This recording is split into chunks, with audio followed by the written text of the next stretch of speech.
A man-made virus made the apes born with wisdom, but it had the opposite effect on humans.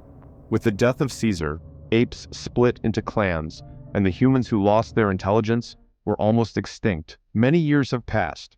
3 young apes followed the remains of humans, climbed all the way to the top. Their purpose is to collect eagle eggs for the ceremony of their coming of age. There are only 3 eggs in the nest, and they have a tradition that 1 egg must stay in its place. Noah found another eagle nest on the higher cliff on the other side. It's just that the distance between them is a bit too far, but Noah picked up a steel bar and went for it.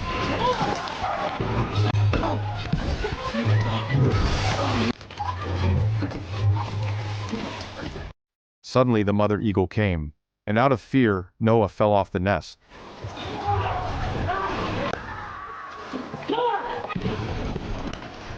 Luckily, he managed to hold on a branch and still had egg in his hand. Just when they were about to leave, Noah's blanket was missing. There was a whistling sound in the grass. They hurried to catch and stopped in front of a dark tunnel. Legend has it that there were humans on the other side of the tunnel. Ananias smelled a strange smell on the blanket. Scared, they ran back to the tribe. Noah is the son of the tribe leader. His father had a lot of pet eagles, but Noah was afraid to carry one. He handed the blanket to his father. His father, who has seen a lot, found that it was really the smell of humans. So he told the elders of the family to investigate this matter. At night, Noah heard a sound coming from the smoky warehouse. He went to search it and smelled a trace of human breath.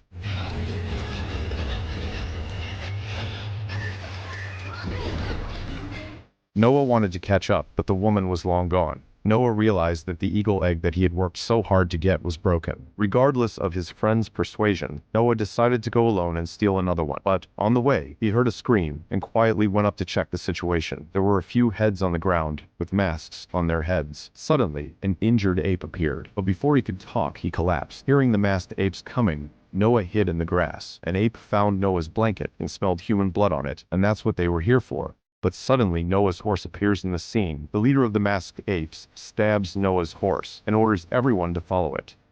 Noah understands that he may bring disaster to the tribe. He runs in a hurry, but when he reaches home, his tribe is already burning. The masked apes with electric spears are killing everyone. The ears of Noah are full with the cries of the people, but he can't do anything. The leader of the masked apes finds Noah climbing up. Noah helps his father free all the eagles. In the meantime, the leader monkey reaches the top.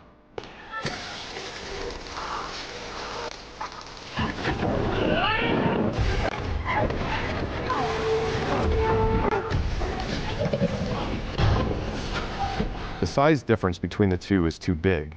Noah can only rely on his flexibility.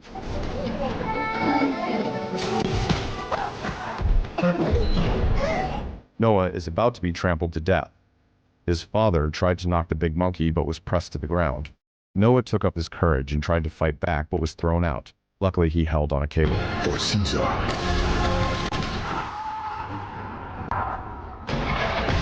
Next morning, Noah finally woke up. His tribe was completely destroyed. His horse and his father's golden eagle were the only survivors. He buried his father with great pain. I will find them.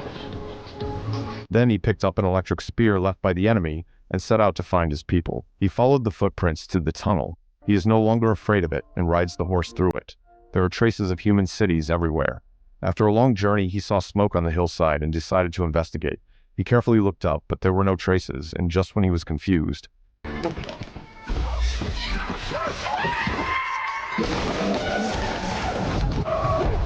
Noah was just about to get up. He found a red-haired ape, Raka, pointing the electric spear at him. Raka thought Noah was a member of the killer ape gang, but after a lot of explanation, this misunderstanding was eliminated. Raka's tribe was also destroyed by the masked apes.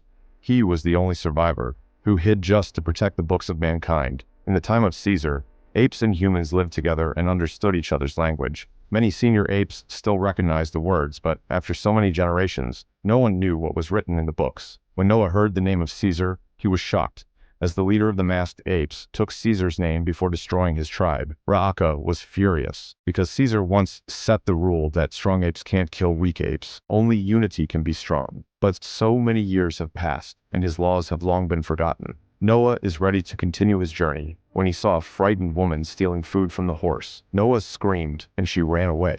Raka didn't understand. Why did the woman follow Noah? So he decided to go with him. Both of them were ready to have a rest when Rika saw the same women following them again. He threw a few apples at her and gave her Noah's mother's blanket as she was freezing. Noah wandered around at night and found a telescope he saw through the lens. The scene in front of him was so shocking he thought it was magic. The woman came here too, and she seemed to recognize what was in the telescope. After this, Noah began to believe what Raka said, that humans like monkeys really have wisdom. The three continued the journey and came to a small river. Noah was surprised to find that there is actually a human tribe living here. It's just that they look like wild beasts, no wisdom at all. Reka decided to stay to study humans, and Noah continued his journey. But just then there was a horn. It turned out that the masked gang had come here too. Everyone was scared and started running for their lives. The killer monkeys began to capture humans. Turns out these apes were also looking for the same girl who was traveling with Noah. The leader ape saw her running away and ordered everyone to capture her.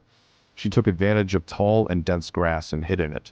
Everyone was looking for her, and it was only a matter of time for them to find her. She suddenly saw Noah not so far away, and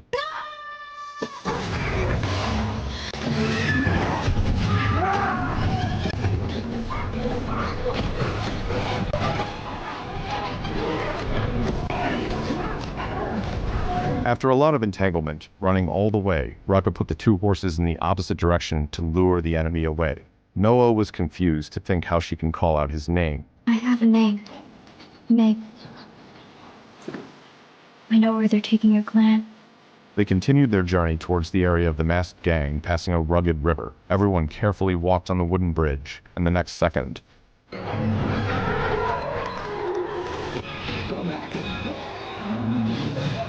May tried to escape, but fell into the rugged river. Fortunately, she grabbed the fishing net, but as the fishing net broke, the situation became more and more dangerous.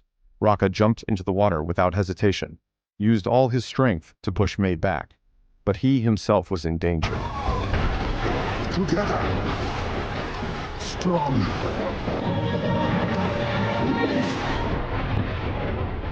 Noah and May were captured and brought to the shore where the base of the masked apes was located. The captain pulled May away, and the other one untied Noah's hands. Passing through the shipwreck, Noah was confused, figuring out what was going on. Suddenly, a familiar figure hugged him. It turned out that his mother and his clan were all caught here. On the other side, May was pushed into a room. She was looking at the books. A crippled man walked down the stairs. His name is Trevathan, but since apes rescued him when he broke his ankle, so he chose to help them. There was a horn outside. An ape with a crown on his head slowly walked out. His subordinates knelt down. He jumped onto the stage and then told his people that he is the incarnation of Caesar. He will complete Caesar's last wish and lead the apes to greatness. On his command, the captain ignited the fuse. A thermal reaction occurred in an instant, but even at a temperature of thousands of degrees, the door did not move. Looking at the scene in front of her, May finally understood their purpose. At the time a virus spread, military stored human technology and weapons in this bunker, and now Proximus Caesar wants to rule the world with it, and Trevathan gave this opportunity to them, but he persuaded her. This is a good life. Is already their world. Caesar invited Noah and May to attend the dinner at the banquet. Caesar said he wants apes to learn all the knowledge and technology stored inside the bunker so that the race can truly evolve. He got a map of this bunker from another human who could speak, so he knew the destination is here. It is not yours!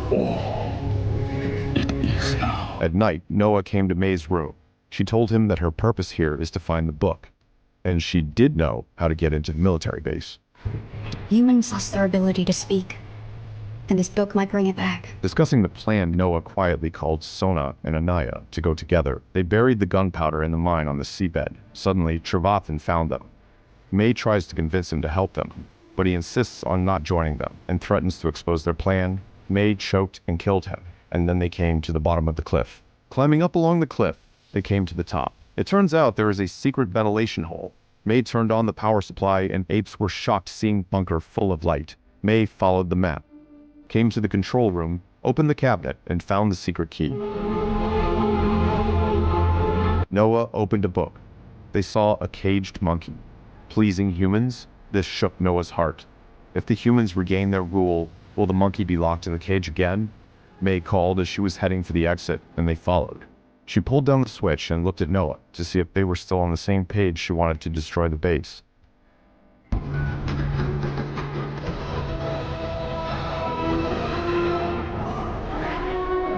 Caesar was very excited to see tanks and all the weapons in front of him. He took all the people from Noah's clan with him and threatened to harm them to force Noah to submit to him.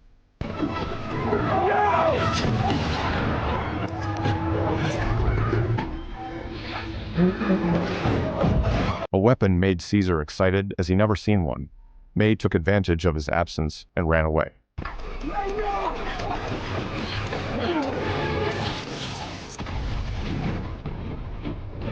The seawater flooded in. Noah ran away with his people. He knew there was a ventilation hole, so he commanded his people to evacuate, but suddenly the captain of the masked apes appeared chasing Noah. Faced with the gap in power, Noah had to dodge him, but he was still dragged into the water. It's not easy to climb out, but the captain is a big, strong ape.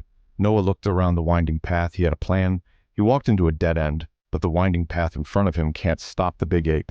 As the seawater continued to pour in, the big ape gradually drowned.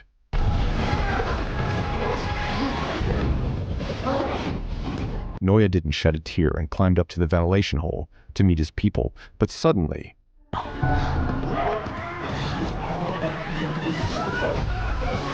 Noah was already exhausted. The big ape threw him to the edge of the cliff.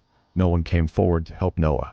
They have long been enslaved by the big ape, which has erased their will to fight back. Noah, struggling to get up, called the eagle. The people were influenced by his courage, and they all started singing to call the eagles. As the big ape turned around, an eagle attacked him on the face. It was Noah's father's golden eagle. As he steps forward, an army of eagles attacked him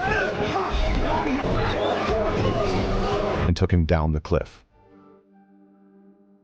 Noah became the new leader of his clan and began to rebuild. An unexpected guest suddenly arrived. It turned out to be May, who came to say goodbye. That silo was a human place, with human things and human ideas. It was not meant for apes. What is for apes? Should we go back to silence? Inevitably, Noah took off the relic that Reka gave him and gave it to her. May was actually here to kill Noah, but she changed her mind. She came alone to the door of the last human shelter. Door opened, and a woman in a protective suit came out. May handed the key to her. The woman inserted the key into the operating system, which restored the satellite communication. Hello? Is anyone there?